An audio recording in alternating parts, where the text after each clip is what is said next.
Welcome back. Barack Obama will spend his weeks before taking office developing his new foreign policy and a strategy for the Middle East, as well as the ongoing diplomacy with Israel. He'll be looking at two other countries in this region which have vastly differing relations with the United States, Iraq and Iran. Well, the US is spending billions of dollars on the conflict in Iraq. Barack Obama said from the start of his campaign for the White House that he intends to withdraw troops from the country as quickly as possible. Some analysts say, though, that the US cannot pull troops out as quickly as the new president might wish without leaving the country in turmoil. Obama will also be looking at Iraq's neighbour, Iran. Relations between Iran and the USA are increasingly fractious. There are allegations that Iran is allowing anti-coalition fighters into Iraq, and Iran has also made no secret of its nuclear ambitions. In a post-election speech, Obama was clear in his intention to keep an eye on the Islamic State. Iran's development of a nuclear weapon, I believe, is unacceptable. We have to mount an international effort to prevent that from happening. Iran's support of terrorist organizations, I think, is something that has to cease. Still with us are our guests in San Jose, California, Stephen Zunis, in New York, Andy Martin, and here in Doha, Abdelbari Atwan. Just starting with you, Abdelbari Atwan, on the issue of Iraq. I mean, clearly he opposed the war, but do you think he'll be able to stick to his timetable of pulling out the troops? I don't think so. I think he will face a huge problem. The security agreement with the Iraqi government, despite the America lost at least $700 billion in Iraq, until now, Bush administration failed to convince Maliki government, the Iraqi government, to sign this agreement or to be endorsed by the parliament. It is a huge problem for Obama. If he pull out the troops in 18 months' time, as he said, without signing this agreement, it means, all the American investment in Iraq will go in vain. So I think the first thing, he should concentrate on this agreement, whether it will be acceptable or not. Second, to look at the security situation in Iraq. It could be disastrous if he pull out without actually the Iraqi government capable of actually maintaining peace and order. I cannot see the Iraqi government qualify to impose its will on the Iraqi people. Today, about 40 people were killed in a bombing there, suicide bombing. So it seems Al-Qaeda is coming back despite all the optimism about the surge, about the awakening forces. So I think he will face a tough decision in Iraq. Andy Martin, would you agree with that view of matters in Iraq? I do. I absolutely agree with it, and I would not ignore the Saudi input here.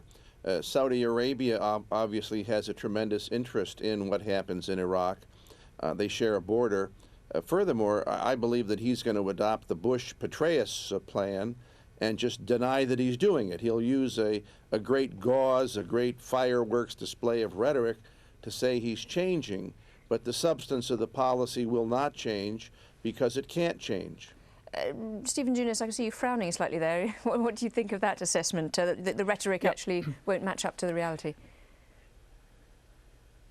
I don't think the change in policy will be as great as I personally would like to see it, but I think it will be different than what we've seen. I think, for one thing, he recognizes that American counterinsurgency operations have been creating insurgents faster than they have killed them.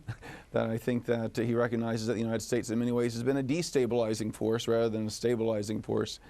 And while I think he is still interested in some degree of American hegemony over that country, I think he's going to do it in a much subtle way, much less emphasis on the military. I think he's going to withdraw the vast majority of American troops, but have them stationed nearby, Kuwait, Turkey, Jordan, wherever, to be able to move in and out if there's a specific operation, a counter-terrorist strike or something, if need be. Yeah. Just to stop you there, is that what he means? So we'll still be involved in Iraq, but. Sorry, just what does he, when he talks about we should leave behind a minimal over-the-horizon military force in the region to protect American personnel and facilities, what does he mean by that exactly, do you think? Well, basically the idea that if there's, for example, an Al-Qaeda cell or a particular operation that the Iraqi armed forces are incapable or unwilling to do themselves, that the U.S. could bring in commandos to go in, make the strike, go out again, but not have an ongoing presence on the ground in Iraq, which essentially makes American forces targets and just encourages the more extremist Islamist and nationalist forces. Abdel Bari-Atwan, can I just bring you in on this issue of this kind of going in and doing little operations that's been talked about? It's also been done recently in places like Pakistan or Syria. And we just read in the New York Times today that it's actually authorised by special legislation that was kind of kept hidden away behind the books under the previous, or at least the current administration. Do you think that's something that they will carry on doing? And is that something that's established? It's not necessarily a Bush doctrine method, it's just an American method now? I believe the American administration is really panicking. They don't know what to do. When they start launching these so-called surgical attacks on Al-Qaeda bases in Syria and Pakistan, which is sovereign states, I believe this could be extremely counterproductive if these countries decided to take revenge, for example, to allow Al-Qaeda more freedom of movement, to let Al-Qaeda actually hit back at the Americans, whether in the mainland or in other personnel or interest. I think this will be dangerous. So I don't know what they are aiming out of this strategy. I think it is extremely dangerous. Syria is a very, very important country in the Middle East. If he is going, I mean, the American administration going to destabilize Syria, this will turn Syria to a failed state. And we know the situation in Lebanon is very fragile. This is the best environment for Al-Qaeda and for the supporter of Al-Qaeda. Andy Martin, we'll just have to quickly move on to Iran. We've got so much to talk about. But Iran, I mean, he's talked about trying to negotiate in some ways, but also not remove any military options from the table. What do you think the change will be with dealing with Iran? Well, first, let me just say that my colleague in California is totally unrealistic and totally outside the ballpark in his belief. This is a left-wing view that Obama has freedom of motion in Iraq. Nobody in Turkey or Jordan or Kuwait wants a huge military reaction force garrisoned in those countries. You cannot police a country from outside the country. You cannot maintain the level of public support. The reality is that he's stuck in Iraq and that he's going to have a real problem the day George Bush moves out of the White House, because Bush has left behind a policy that the left wing is not going to be able to dislodge very easily. The same problem exists in Iran.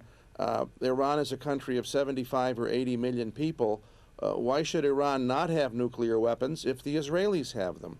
The American policy about nuclear weapons is totally childish, totally unrealistic, and totally ridiculous. Okay, Stephen Zunis, I believe the way to... Yeah. Stephen Zunis, just on the Iran matter, do you think he will break with what's been happening so far on Iran policy? Well, he certainly continues to have the hypocrisy of previous administrations involving the nuclear question, but I do think he recognizes, unlike the Bush administration, that for better or worse, Iran is a major power in the region, as it has been for centuries, and the United States has to deal with that. I would envision perhaps striking some kind of grand bargain, similar to what the British and Americans did with Gaddafi in Libya back in 2003, that in exchange for transparency and in their nuclear program, elimination of their nuclear weapons ambitions, and ending support for extremist groups, there would be a diplomatic recognition, end of sanctions, end of threats. Something along that line, which I think is much more pragmatic and realistic than what we've seen from either Republican or Democratic administration since the Iranian Revolution. Abdel Bari-Atwan, what's your view of that kind of a solution? Looking at Obama policies toward Iran, I can see actually there is no solid stand. I think he is panicking here. He doesn't know what to do, to be honest. He hasn't got a clear-cut vision vis-a-vis the Iranian nuclear program, the Iranian regional superpower, the enrichment process. Until now, he is very vague, but personally, I believe it depends on the Jewish lobby, the Israeli lobby in the United States. They are banging the drums of war against Iran. Whether he is going to listen to them exactly like the Bush administration, or he would say to them, look, we had 2 wars, one in Iraq, one in Afghanistan. We had enough. We are not going to listen to you all the time. We have to open dialogue with the Iranian. We have to accept them as a regional superpower and to cooperate with them. I think this is the most realistic thing he can do. Andy Martin, just very briefly, final word. What do you think on Iran? What's his main tactic going to be? Well, I agree with the gentleman in Doha. I think that the kind of deal we struck with Libya is not going to work in Iran. Libya was a fringe player. Iran is a major power in the region. And the idea that they're going to give up their nuclear program while the Israelis have one The real problem in the Middle East is Israel is living in a dream world. And I said this 5 years ago. I said 5 years down the line, the big loser of the invasion of Iraq would be Israel, and my prediction was proven correct, because the security situation of Israel has deteriorated, and it's going to continue to deteriorate as long as Israel views wars and attacks and threats and weapons as instruments of their national policy. And if Barack Obama can break Israel of that addiction, he'll be doing something very great. Do I believe he will do it? Absolutely not. Andy Martin, on that note, we must end the show. Thank you, all three of you. Stephen Zunis in San Francisco, New York, Andy Martin, and in Doha, Abdel Bariatwan. Thank you very much indeed for your time.